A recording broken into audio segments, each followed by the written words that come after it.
Hi guys, welcome back to my channel. Now today I'm coming to you from an Oceanview cabin on board P&O Azura. Now in this video I'm going to give you a full detailed room tour of this cabin and hopefully help with the question of would you actually cruise in this room in the future, or is this a room that you would probably consider avoiding booking? Now just before we get into the tour itself, I did want to offer a bit of advice because this cabin is such a good example of it. It's so important that when you book an Oceanview cabin on a cruise ship, double check if it's an obstructed view or an unobstructed view. Now, essentially what that means is that if you're in an unobstructed view, as the name suggests, there will be nothing blocking your view of the ocean. So from your cabin, through your window or your porthole or whatever that window may be, you'll be able to look straight out to the sea. Now flip that on its head, and if you look to book an obstructed cabin, you'll find yourself in a situation like the room that we're in today, where you'll have something outside the window that's blocking you from looking straight out.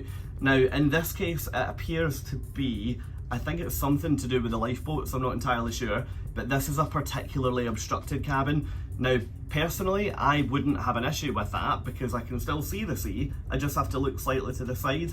And you've still got all the natural daylight coming in, which ultimately is why you would look to book a cabin with a window. But look, I'll take you out into the corridor. We're going to start this tour out at the central lifts because this room is pretty close to them. So some people really like that, some people dislike that. Again, I'm indifferent on that one. I mean, the annoying thing for me, it's not the noise of the lifts, it's the noise of people talking, waiting for the lifts, but I guess that's a personal thing. So we'll start out there, but just before we do, just a really quick mention that if you find this video useful and if you enjoy it, then I would really appreciate it if you'd give it a thumbs up.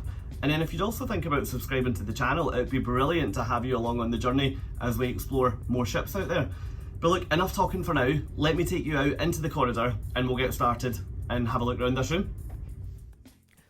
Okay, now I did say that I wanted to start this tour today out by the elevators, and that's so that you can see just how close this cabin is to them. Generally speaking, it won't be a huge issue for the majority of people, but I did want to make you aware just in case you are a light sleeper.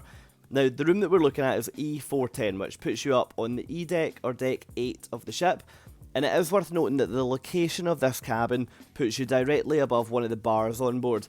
Now, the bar that it is above, it's not a particularly busy venue at any point, so I really don't think you would be getting any issues with noise. It's also not a bar that goes in late into the night, so yeah, I honestly don't think you've got anything to worry about there.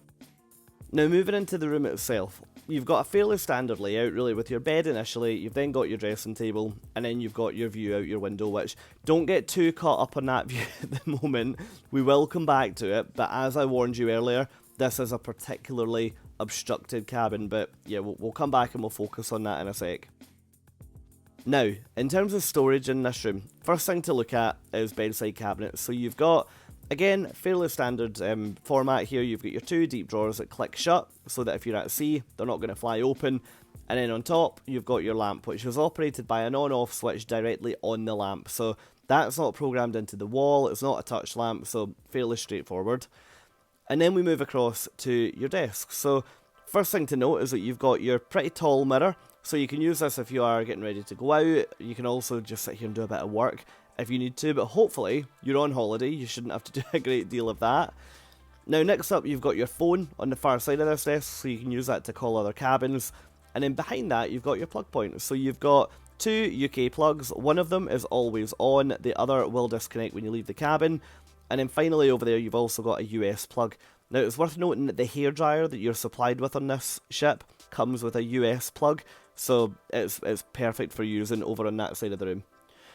Now spinning round, you've got your TV at the top of this sort of console area here, and then you've got your tea and coffee making facilities. P&O being a British cruise line, you'll always get a kettle, you'll always get tea and coffee, and you'll always get biscuits in your room, and they'll be refreshed every day. So actually a really nice touch for any Brits among us that can't go longer than 10 minutes without a cup of tea. Now, in here you've got your fridge. My advice to everyone, the minute there's a fridge, find a way to get water in that, whether you go to a bar, grab a couple of bottles, or bring your own bottle on with you, but it's always good to have some water available in the cabin. Now, moving back over towards this dressing area that you saw initially, the first thing that we're going to pause at here is the aircon. So you can see it's one of those aircons where you either go warmer at the top, cooler at the bottom. Generally speaking, that means the fans are always on. I didn't have any issues with that though. I think the fans on this ship were relatively non-offensive. Moving in, you've got your full-length mirror, so pretty easy and well located for getting ready, whether you're in the bathroom or whether you're in this sort of dressing room that we'll turn around to. And then you've got your spy hole in the back of the door, and actually the green section here shows the location of this room.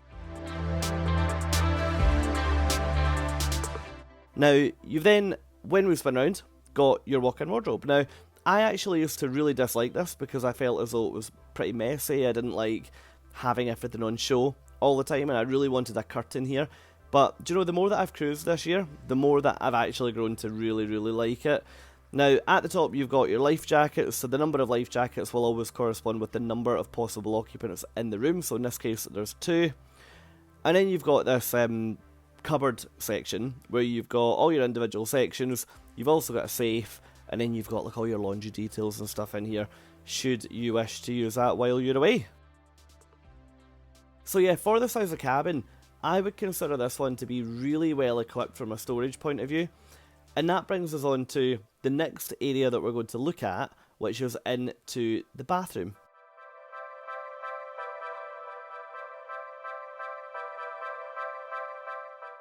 Okay, so going in here, one thing that I would note, so first off you've got your 2 hooks on the back of the door as always. The bathrooms on this ship are pretty similar whether you're staying in an inside, an outside or a balcony, so this is fairly similar, you'll see this in all my videos. Now it is worth noting that all the storage in these bathrooms is open. There's quite a lot of people that actually would prefer that to be closed off. Personally, I don't mind because I don't kind of steam a lot of my clothes in the shower, so it's not an issue for me because the bathroom never gets particularly damp. And then you've also got your plug point, so you can charge your razor, you can charge your toothbrushes in the bathroom if you need to. Now looking at the shower itself, to be honest, decent size. You've got your clothesline at the top there that just pulls out. Then you've got your toiletries, which are from the White Company. It's also worth noting that it's a fixed shower head in here, which, yeah, I mean, it's not the most ideal. I'm 6'2" and was alright though. Now, shower curtain. Need I say more? I just really, really long for the day that cruise lines begin to upgrade these bathrooms so that, yeah, we're not getting shower curtains stuck to us all day long. Now, if you book an outside cabin, you always want to check the view. That's my number 1 tip. And think about if you would be happy or unhappy booking this cabin. So when you approach the window, you've got some form of equipment directly outside. Now you can see the ocean, you just can't see a huge amount of it. Until you go to the side and you look at it from an angle. So you actually can see a decent amount of ocean, but it's not an ocean view from your bed. So if you are booking an Oceanview cabin, my biggest tip is to always have a think about the view and have a think about just how obstructed that view might be. And that's it. That's a full tour of an obstructed Oceanview cabin on board P&O Azura. So let me know in the comments, would you cruise in this room in the future, or is it one that you'd probably look to avoid? But look, for now, thank you so much as always for watching, and I'll catch up with you soon. Thanks guys. Bye.